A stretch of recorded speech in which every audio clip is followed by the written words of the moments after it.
Coat from the Dead. One evening, a man called James was on the road from Oxford to London. There weren't many cars on the road because it was late. Suddenly, in the lights of his car, he saw a woman by the road. She was quite young and very pretty. "It's dangerous to walk along the road when it's dark and late," he thought.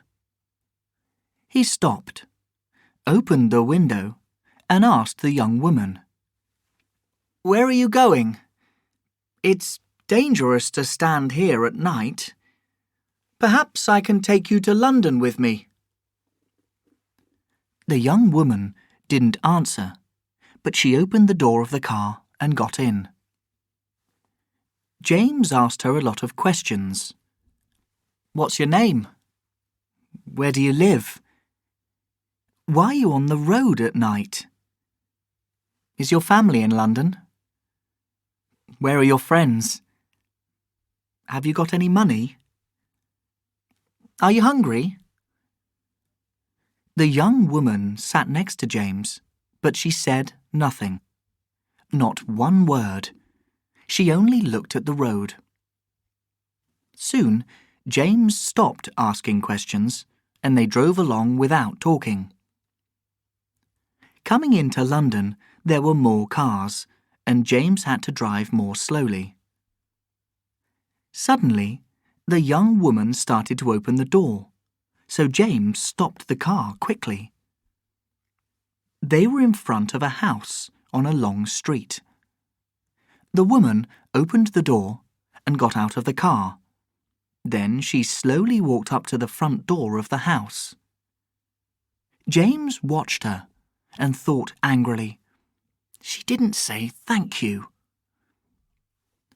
3 days later, he opened the back door of his car and found a coat.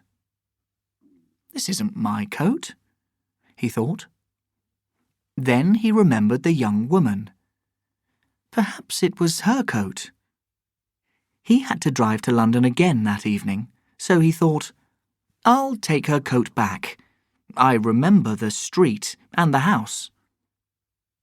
He drove there, parked in front of the house, and walked up to the door. An older woman answered.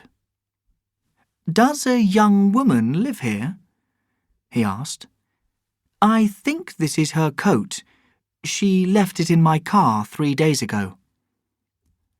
The woman looked at the coat and began to cry. "That was my daughter's coat." "Here, please give it back to her then," James said. "I can't," the woman said. "She's dead." "Dead?" said James. "Yes, she died 5 years ago." 5 years ago? James asked quietly. "Yes, on the road between Oxford and London, in an accident," the woman said.